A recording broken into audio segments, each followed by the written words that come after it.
अनुष्का मजूमदार। आज मैं आपको नवरात्रि में ऐसा कौन सा पान की टोटका करने से माँ की बहुत सारा आशीर्वाद की प्राप्ति होती है। चलिए जल्दी जल्दी सुन लीजिएगा। ये अचूक उपाय है, ये पान की उपाय माँ की इस 9 दिन में नवरात्रि में ज़रूर आपको करना चाहिए। इससे बहुत ही फ़ायदा होता है।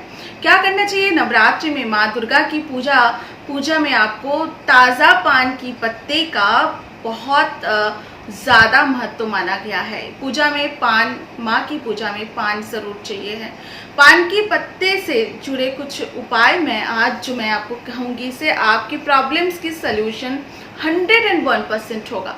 तो सबसे पहला उपाय मैं आपको कहूँगी, आर्थिक समस्या से, आर्थिक प्रॉब्लम से आप अगर जूझ रहे हैं, उसको दूर करने के लिए आपको पान के पत्ते का प्रयोग किस तरह से आपको करना चाहिए, ये मैं अभी कहने वाली हूँ। सबसे पहला जो है, आप जॉब में प्रमोशन प्राप्त करना चाहते हैं तो आपको ताज़ा पान की पत्ते के ऊपर सरसों की तेल आपको लगाना चाहिए। और उसके बाद पान की पत्ते के उपाय के समय आपको नवरात्रि में जब आप पूजा करेंगे, सरसों की तेल लगा के आप माँ के सामने रखिएगा। इससे जो है, आपकी अगर प्रमोशन चाहते हैं, इससे आपको फ़ायदा होगा। नवरात्रि के 9 दिनों में किसी भी दिन आप पान के पत्ते का उपाय करने से आपकी मनोकामना पूर्ण होती है, बल्कि आप कई प्रॉब्लम से आपको मुक्ति मिल सकती है। बस इतना याद रखना कि पत्ते के जो भी उपाय मैं आज कहने वाली हूँ, ये नवरात्र की अलग अलग उपाय है। ये उपाय सारे जो है बहुत असरदार उपाय है। देवी माँ की पूजा के समय विधिवत आपको क्या करना चाहिए? रोज शाम को आपको माँ के सामने दीपक जलाना चाहिए। आपको देसी घी का, अगर गाय की घी हो तो बहुत अच्छा है। देवी माँ के सामने गाय की जो घी का दीपक जलाना चाहिए। और पान की पत्ते का उपाय आपको उस समय करना चाहिए। देवी माँ को पान की पत्ते पर गुलाब की 11 पंखुड़ियाँ रख के और उनके चरणों में आपको अर्पित करना चाहिए। पान के पत्ते को पहले देवी माँ के चरणों पर रखें और एक एक कर गुलाब की पंखुड़ियाँ आपको माँ के चरणों में रखते जाए। और आपको जो भी माँ की मंत्रो है, या देवी सर्वभूतेषु शक्ति रूपेण संस्थिता, या फिर या देवी सर्वभूतेषु मातृ रूपेण संस्थिता, इस मंत्रों को नमस्तश्री नमस्तश्री नमस्तश्री नमो नमः, इस मंत्रों को बोल सकते हैं। और इसके अलावा माँ की जो भी मंत्रों आप जानते हैं, इसको भी आप कह सकते हैं। तो इससे भी आपको फ़ायदा होगा। माँ की एक एक करके 9 पंखुड़ियाँ माँ के चरणों में आपको अर्पित करना चाहिए। इसके अलावा ये उपाय आर्थिक संकट से आपको बचा सकते हैं। नवरात्रि में पड़ने वाले मंगलवार के दिन आपको पान का पत्ता आपको लेना चाहिए और उनमें 11 लौंग और 11 इलायची रखकर उसमें बीड़ा आपको बना लीजिए। एक ताज़ा पान लीजिए जिसके ऊपर 11 इलायची और 11 आप लौंग रखिए और उस पान को आप बीड़ा बना लीजिए। इससे क्या होगा, उसके बाद माँ को वो बीड़ा बनाया हुआ जो पान है उसको पूजा के समय आपको माँ को अर्पित कीजिए। अब इसे शाम के समय आपको नवरात्रि में मंगलवार के दिन, किसी भी मंगलवार के दिन शाम के समय आपको क्या करना चाहिए? हनुमान मंदिर में आपको जाना चाहिए और बजरंगबली के हाथ में आपको पान की बीड़ा चढ़ा के, सेम आपको बजरंगबली के सामने जाइए, भगवान हनुमान जी के सामने जाके एक ताज़ा पान ले जाइए, 11 आपको लौंग और 11 इलायची रख के आपको पान की बीड़ा आपको बना लेनी चाहिए। और वही बीड़ा आपको बजरंगबली के हाथ में चढ़ा देने से आपकी मनोकामना, आपकी धन से जुड़ी हुई संकट दूर होता है।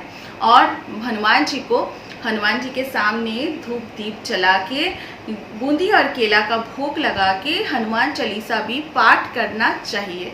यदि आपके कोई इच्छा कोई भी इच्छा पूरी नहीं हो पा रही है तो एक पान का पत्ता ले और उस पर 2 लौंग रखना चाहिए और अपने दोनों हाथों से बहते जल में आपको प्रवाहित कर देनी चाहिए। इससे भी आपका कोई इच्छा बहुत दिनों से पूरी नहीं होती है तो ये उपाय करने से आपका पूरा हो जाएगा। नवरात्रि में मंगलवार या शनिवार में से किसी भी दिन आप अपने घर के कलश या वैवाहिक जीवन को आपके घर में अगर बहुत ज़्यादा क्लेश कलह है या फिर आपकी मैरिड लाइफ में कोई भी प्रॉब्लम आ रही है तो आपको क्या करना चाहिए, आपको पान के पत्ते की चिकनी तरफ, जैसे ऊपर की तरफ जो भाग थोड़ा सा चिकना होता है उसकी ऊपर की तरफ आपको सिंदूर से जय श्री राम लिखे और इसे हनुमान जी के मंदिर में ले जाकर बजरंगबली के हाथ में आपको रख देनी चाहिए।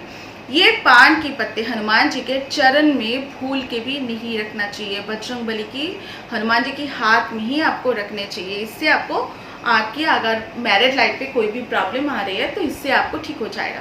जीवन में तरक्की नहीं हो रही है, तरक्की आपको चाहिए, काम में बरकत नहीं हो रही है आपकी, आप एक पान का पत्ता ले और उसके दोनों तरफ सरसों का तेल लगा दीजिए। आप इसे नवरात्रि में किसी भी दिन शाम के समय देवी माँ की पूजा में अर्पित करें और जब सोने जाए तो इस पान के पत्तों को अपने पास रखें। सुबह उठकर इस पान को आप देवी माँ के मंदिर के पीछे रख दें, जहाँ आप देवी माँ की मंदिर है उसके पीछे आप रख दीजिए उस पान के पत्ते को। आप देखिएगा आपके कोई भी जीवन में आपका तरक्की नहीं हो रही है, आपकी प्रॉब्लम आ रही है, जीवन में हर जगह पे बाधा आ रही है, कोई काम पूरा नहीं हो रहा तो ये उपाय करने से आपको फ़ायदा होगा। इसके अलावा यदि आपके बिजनेस में घाटा हो रहा है या फिर नौकरी में संकट आ रही है, नवरात्रि में आपको जितने दिन संभव हो एक पान का बीड़ा माँ दुर्गा के मंदिर में चढ़ा दीजिए।